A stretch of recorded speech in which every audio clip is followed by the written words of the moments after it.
ஆன்மீக நண்பர்கள் அனைவருக்கும் வணக்கம்.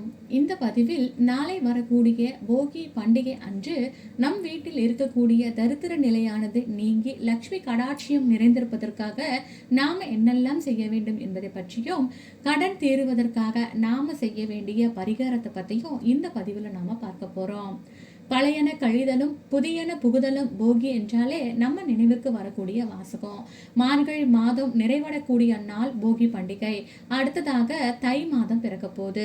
தை பிறந்தால் வழி பிறக்கும் என்று எல்லோருமே காத்துக்கிட்டு இருக்கோம். ஏன்னா இதுவரைக்கும் பட்ட கஷ்டம் எல்லாம் இனி வரக்கூடிய இந்த தை மாதத்திலிருந்து நம்ம வாழ்க்கையில எல்லாமே நல்லதாகவே அமையும் என்ற நம்பிக்கை எல்லாருக்குமே இருக்கு.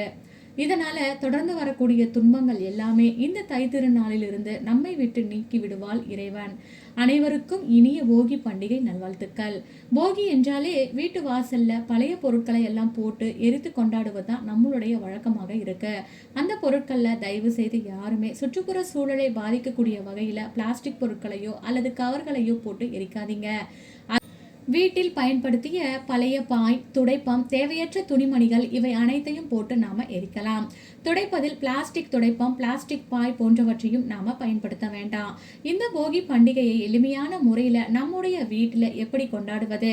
நம்மை பிடித்த கஷ்டங்கள் எல்லாம் நம்மை விட்டு விலக வேண்டும் என்றாலே போகி பண்டிகை அன்று நாம குளிக்கக்கூடிய தண்ணீரில் எந்தெந்த பொருட்களை சேர்ப்பது மற்றும் வீட்டில் இருக்கக்கூடிய தரித்திரமானது வெளியேற வேண்டும் என்றால் இந்த வீட்டில் நாம தெளிக்க வேண்டிய நீரானது எப்படிப்பட்டதாக இருக்கணும் அப்படிங்கிறதையும் இந்த பதிவிலேயே நம்ம பார்க்கலாம். நாளை காலை அதிகாலையிலேயே 4:30 மணிக்கு முன்பாகவே போகியை நம்ம வீட்டில் கொளுத்திடுவோம். தேவையற்ற பொருட்களை எல்லாம் வெளியில போட்டு நெருப்பு மூட்டி இறைவனை வழிபாடு செய்துக்கோங்க. இந்த போகி கொளுத்தக்கூடிய விஷயத்தை வீட்டில் இருக்கக்கூடிய ஆண்கள் செய்வது சிறப்பானதாக இருக்கும்னு சொல்லப்படுது. வீட்டினுள் குழந்தைகள் மற்றவர்கள் எல்லாம் தூங்கி கொண்டிருந்தாலும் இந்த நேரத்துல அவர்களை எழுப்பி இந்த போகி அக்னியை ஒரு முறையாவது பார்க்க சொல்வது ரொம்பவே நல்லது. போகி நெருப்பை பார்த்த பிறகு திரும்பவும் போய் நாம படுத்து தூங்கக்கூடாது. முதல்ல வீட்டுல இருக்கிறவங்க எல்லாருமே குளிச்சிடணும். ஒரு சொட்டு நல்லெண்ணெயை உச்சந்தலையில வச்சுட்டு குளிங்க. ஆண்கள், பெண்கள், குழந்தைகள் எல்லாம் நல்லெண்ணெய் வைத்து போகி அன்று தலைக்கு நம்ம குளிக்கலாம். பெண்களாக இருந்தால் கூடவே கொஞ்சம் மஞ்சள் தூள் தேய்த்து குளிப்பது லக்ஷ்மி கடாட்சியத்தை கொடுக்கும். அதன் பிறகு போகி அன்று கட்டாயமாக வீட்டை எல்லாத்தையுமே நாம சுத்தப்படுத்திடணும். பூஜை அறையில இருக்கக்கூடிய பூஜை சாமான்கள் அனைத்தையும் நாம சுத்தப்படுத்திக்கணும். அடுத்த நாள் தை திருநாள் வரவிருக்கிறது. ஆகையினால நம் வீடு முழுவதும் சுத்தமாக இருப்பது லக்ஷ்மி கடாட்சியத்தை நமக்கு ஏற்படுத்தி கொடுக்கும். அடுத்தபடியா சில பேருக்கு இந்த போகி நாள்ல தான் குலதெய்வ வழிபாடு செய்யக்கூடிய வழக்கமானது இருக்கும். சில பேருக்கு மாரியம்மன் வழிபாடு செய்வது வழக்கமா இருக்கும். உங்க வீட்டுல என்ன வழக்கம் இருக்கிறதோ அதை நீங்க பின்பற்றிக்கோங்க. கூடவே ஒரு பித்தளை சொம்பு அல்லது செம்பு பாத்திரம் எடுத்துக்கோங்க. அதுல நீங்க சிறிதளவு குடிக்கின்ற தண்ணீர், கொஞ்சமாக பன்னீர், கொஞ்சமாக கோமியம் கிடைத்தால் நீங்க சேர்த்துக்கோங்க. இதோடு வேப்ப இலைகள், மஞ்சள் தூள், கல்லுப்பு போட்டு ஒரு தீர்த்த மாதிரி தயார் செய்து பூஜை அறையிலேயே உங்க வீட்டுல வச்சிடுங்க. பிறகு நீங்க பூஜை செய்யும் போது உங்கள் குலதெய்வத்தையும் நீங்கள் விரும்பக்கூடிய இஷ்ட தெய்வத்தையும் மனதார வேண்டி வீட்டில் இருக்கக்கூடிய பீடையானது நீங்க வேண்டும், கஷ்டங்களானது ஒழிய வேண்டும் என்று அவர்களை மனதார வேண்டிக்கோங்க. இந்த தீர்த்தத்தை ஒரு மா இலையோ அல்லது வெற்றிலைகளையோ வைத்து நீங்க வீடு முழுவதுமே தெளித்து விடலாம்.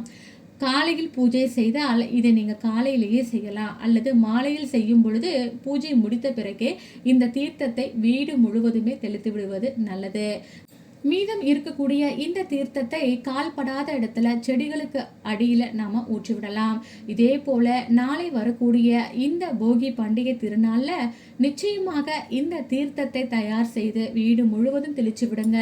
இதுவரைக்கும் வீட்டுல இருக்கக்கூடிய கஷ்டங்கள் அனைத்துமே நீங்கி பிறக்கும் தை மாதமானது ஒரு வளம் கொடுக்கக்கூடிய மாதமாகவும் உங்களுக்கு சந்தோஷத்தை வாரி வழங்கக்கூடிய மாதமாகவும் இருக்கும்னு சொல்லப்படுது.